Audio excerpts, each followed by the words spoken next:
Hello everyone, thank you very much for joining us for another story here at Annie Narrates.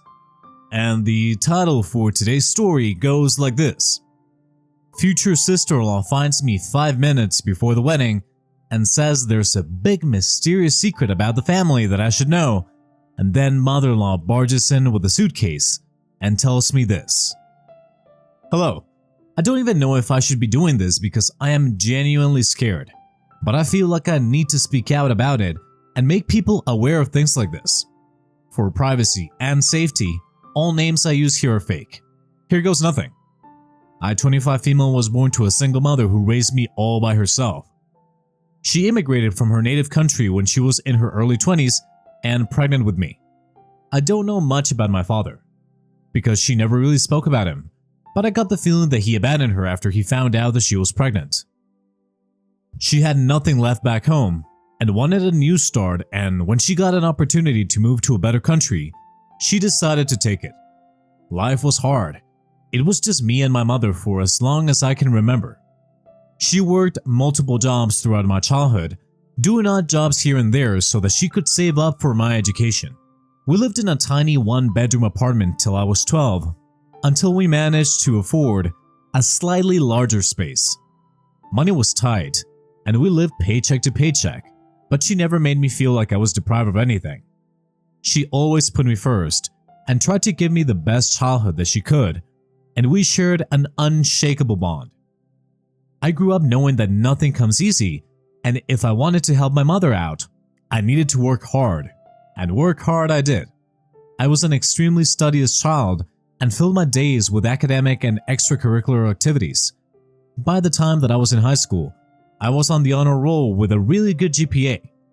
I knew that we couldn't afford college tuition, so I worked part-time at a fast food place to save some money. But I knew the only way I would be able to go to a good college was if I got a scholarship, so I worked even harder. Everything paid off when I managed to get a scholarship to a good college. No one in my family had ever been to college before, and my mother was overjoyed. This was where I met my now fiancé Adam, 26 male. Adam and I were enrolled in the same course. I would have never spoken to him because he came off as extremely arrogant at first, but after we were put into a group project together, I started seeing him in a new light. He was extremely smart and always had witty replies. He was also extremely charismatic, which I think was the thing that won me over in the end. Unlike most of the guys, Adam was always impeccably dressed, well-spoken, articulate, and yes, he was also attractive. I could tell that he was trying to get my attention, and we often flirted casually, but over the months, we became friends. He asked me out at the end of our first year, and we've been together ever since. I was a bit skeptical about introducing Adam to my mother. We came from different parts of the world and were raised differently.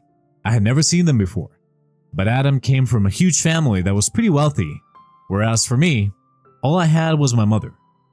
Our cultures and values were different, and I didn't know how she would react if I brought Adam home, but I could never keep secrets from her. Their first meeting went well enough. My mother's first language was not English, so there was a bit of a communication barrier, but Adam was his usual charismatic self, and I could tell that he was trying to impress my mother. She had cooked him a huge spread of our traditional foods, but for some odd reason, Adam refused to eat it. He said that he wasn't feeling well and had an upset stomach. This was weird because we had shared lunch that day, and he seemed just fine. In our culture, it is extremely disrespectful to reject food, so I think this rubbed my mother the wrong way. But overall, the meeting was pleasant. After Adam left, I spoke to my mom about him because her words meant the most to me. At first, she told me that she liked him and that he was a good boy, but I could tell something was troubling her. After further persuasion, she told me that he seemed, quote-unquote, too good to be true. She said that he was a smooth talker and she never trusted people who came across as too shiny because they always seemed to hide something. Not everything was always sunshine and daisies. She told me that ultimately what mattered the most was my happiness, and if I was happy with Adam, she was okay. My mother was always like this. She never trusted anyone. She had been through so much in her life, and a lot of people she loved had let her down, especially the men in her life, I knew that it would take a while for my mother to warm up to anybody, especially a boyfriend. I just needed to give her time. Over the next few years, Adam and I grew even closer. He was the perfect man for me, always so chivalrous and respectful, extremely thoughtful and kind. I began to thank my lucky stars for him. I was more than 2 years into our relationship and I still hadn't met his family. Whenever I brought it up, he always pushed it aside, saying that they were busy or that we had other work to do. But one day, he asked me if I would join him at his family's estate for a weekend so that we could get to know each other. I was excited but absolutely terrified. Adam had told me about his family before. They were pretty conservative and traditional. He warned me that they weren't as open or welcoming as other people. But once they accepted someone, they were nothing but lovely. I don't know why this seems so ominous to me, but I wanted to make a good impression, so I agreed. Adam's family lived on a massive ranch. They had acres and acres of land all to themselves where they reared animals and farmed. I was from the city, so I had never actually been to a place like this before. The farmland stretched for miles. My first meeting with his family was pretty disastrous. Adam had a huge family. He had 2 sisters and 4 brothers. His aunts and uncles, along with their children, also lived with them, as well as his grandparents on his paternal side. I was overwhelmed and very intimidated by the number of people, but tried to keep my cool. I walked up to his father and tried to shake his hand, but he literally flinched at me and moved aside. I thought that was pretty rude, but then one of his brothers told me that the men of the family do not have any physical contact with unmarried and unrelated women and vice versa. I found this pretty weird because Adam had plenty of physical contact with me. I mean, we hadn't done the deed yet, but still. Adam then explained that since we were courting each other, it was okay for him to have some physical contact with me. I verbally introduced myself to everyone, and then they decided to take me on a tour of the ranch. It was a gigantic and quite literally in the middle of nowhere. I didn't even get a phone signal. After a very tiring day, all I wanted to do was to take a shower and eat. One of Adam's sisters, Jenna, who was a few years older than me, told me that I was going to be sharing a room with her, and she helped me with my luggage and quote-unquote drew me a bath. He had told me that they were conservative and traditional, but I didn't know it was to this extent. Afterward, I got changed and joined them for dinner. The huge dining table was packed with men of the family, and I took my seat next to one of Adam's cousins, ready to eat, when Jenna ran towards me, telling me that the men ate first. All the women cooked an elaborate feast and served the men who ate to their heart's content and didn't even bother to clean up after them. The women tittied up and we basically had to eat their leftovers. This annoyed me. I tried to make conversation with the ladies, but most of them were pretty shy and didn't interact much. There also wasn't much in common among us, so it was a pretty silent dinner. I helped them clean up and spoke mostly to Jenna. She told me that these were all ancient customs that were passed down through generations. Men were given the utmost respect and the women were to serve them. She was pretty self-aware about the fact that all this was pretty old-fashioned, but she couldn't do much to change it. I was very unsettled by everything and decided to talk to Adam privately, which was extremely difficult to do because there were people everywhere. When I finally got him to myself and voiced my concerns, he told me the same thing that Jenna did. All of these were super old traditions that were mostly followed by the eldest in the family. Most of the younger generations didn't care about them. He told me not to worry because we just had to stay here a little longer, and once we got married, we'd live in the city anyway. I don't know whether it was the way he said it or the fact that I was so deeply in love with him that I found myself wanting to believe him, even though I was very unsettled. I didn't have to interact with them much if we were going to live in the city, so that calmed me down a bit. We came back home, and I tried to forget most of it. A few months later, on our 3rd anniversary, Adam proposed to me and I said yes. I was over the moon. We had finished college, Adam had a good job, and I was looking for one. We were even looking for apartments, so now was a great time to take the leap. He told me that I just had to do one thing. He said it was a family custom to get married on the ranch. I protested. I did not want to get married there. It gave me the creeps. But he said that his family wouldn't allow him to do it anywhere else. He promised me that we would never have to go there after the wedding unless it was absolutely necessary. I agreed. I just wanted to get over with it. He also told me that it would be just a small private ceremony with just our closest family and we could have a reception with our friends later in the city. This was better than I could ask for. Everything moved at super speed after this. Within 2 months, the wedding preparations were in full swing. My mother was happy about the engagement, but still extremely skeptical. I didn't want to freak her out too much, so I didn't tell her too much about Adam's family. But in hindsight, I should have told her everything. We traveled to the ranch a few days before the ceremony, and I was shocked to see that the entire place was decorated. Adam had warned me about it.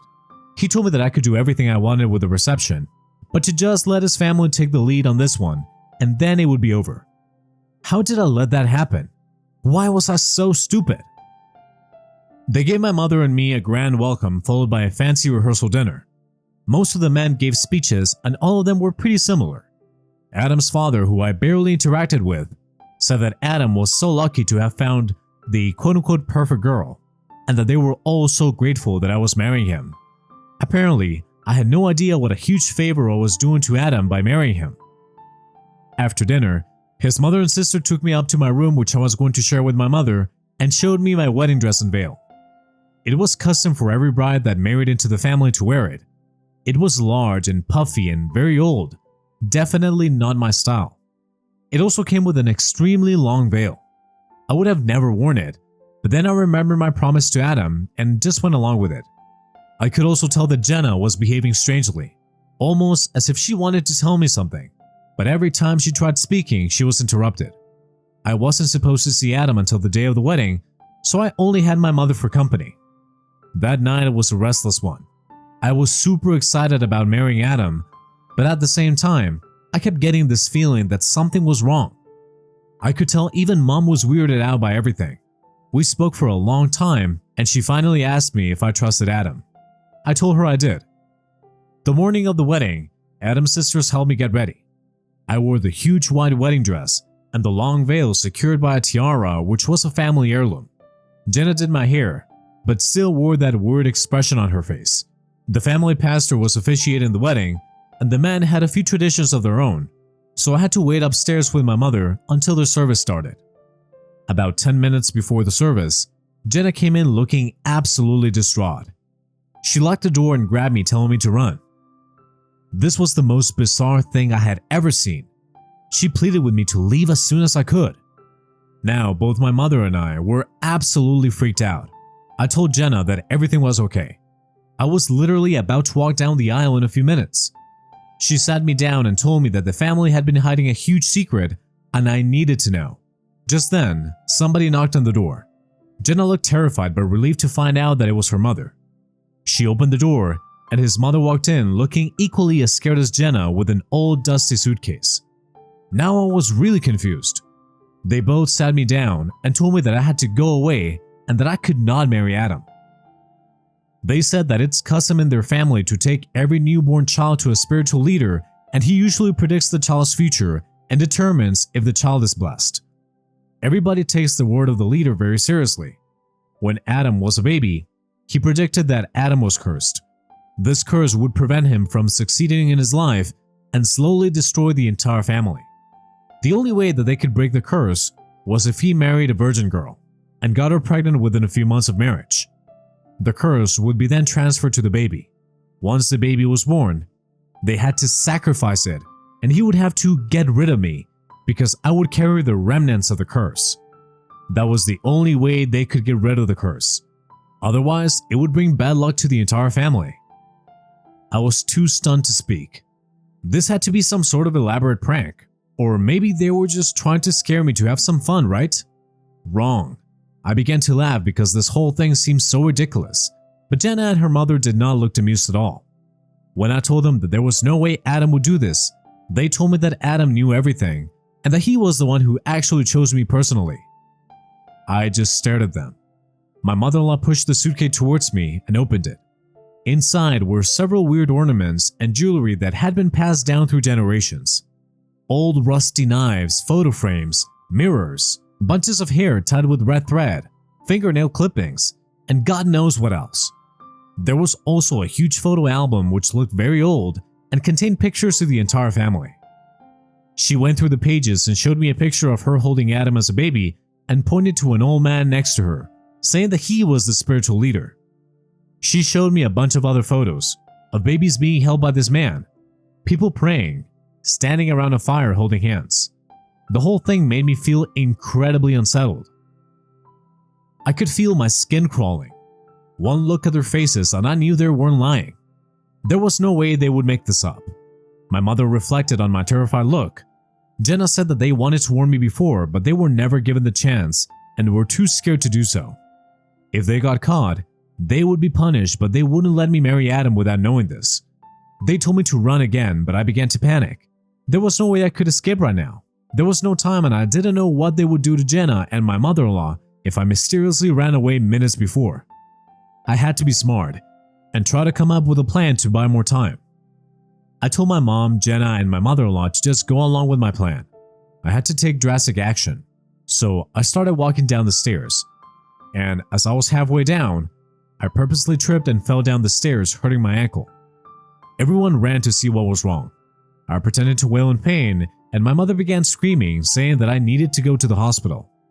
Even though everyone, including Adam, said that it would delay the entire wedding, he finally agreed after I didn't stop wailing. Okay, this was a couple of days ago. The wedding didn't happen.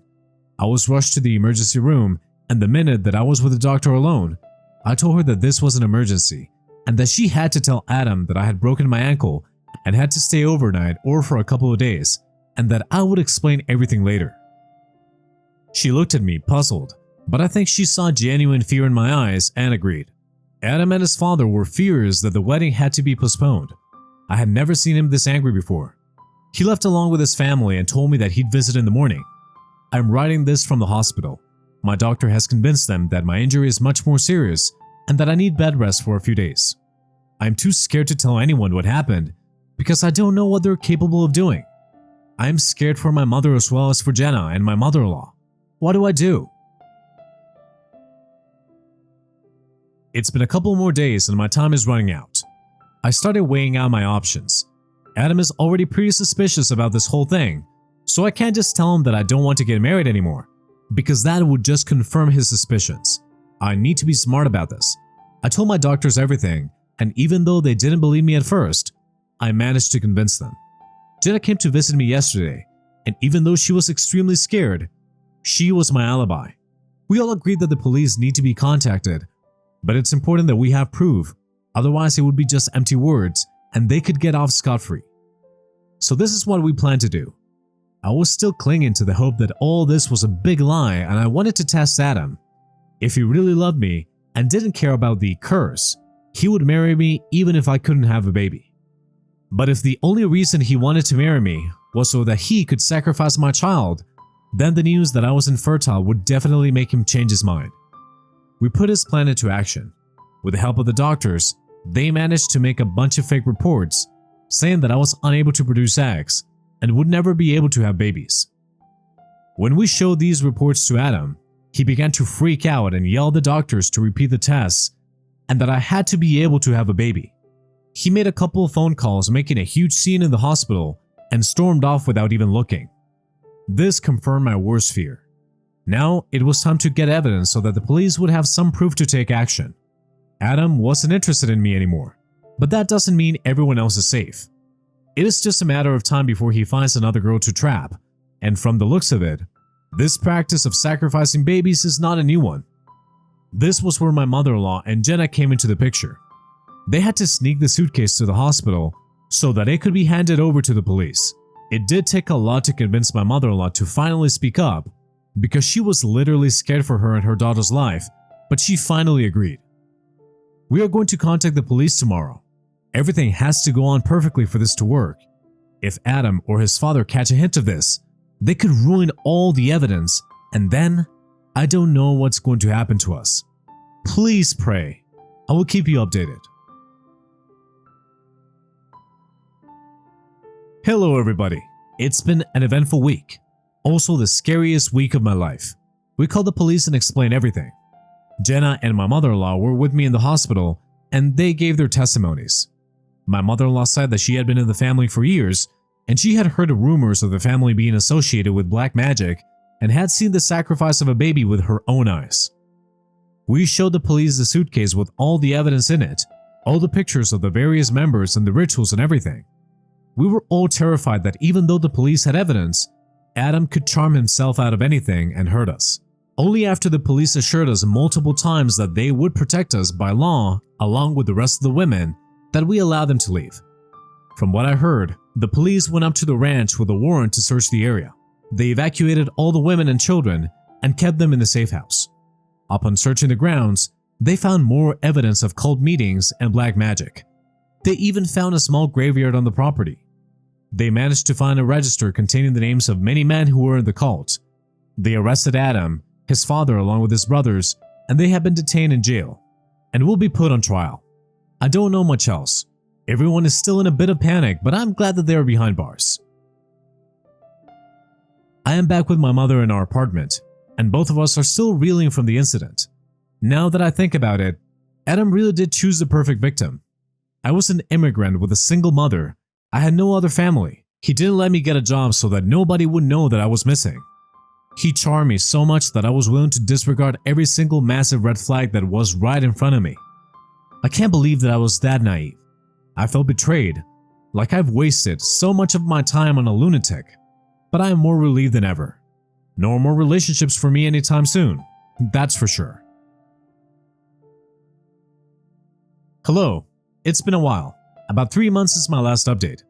I finally feel like I can share some positive news. There are strict laws against black magic, especially those including the sacrifice of living things like babies and animals. Under this law, Adam, my father-in-law, along with his brothers, and many other men who were part of this cult are in jail and serving time. Even though they appealed to be not guilty, the indisputable proof against them, like the register book, the photo album, the hair and the nails, as well as the testimonies from my mother-in-law and many of the wives of the arrested men, sealed the case, and they lost the appeal. They are now convicted with decades in jail. Adam's mother, sister, and the rest of the women in the family are doing okay. For the first time in their lives, they were heard and they are thriving.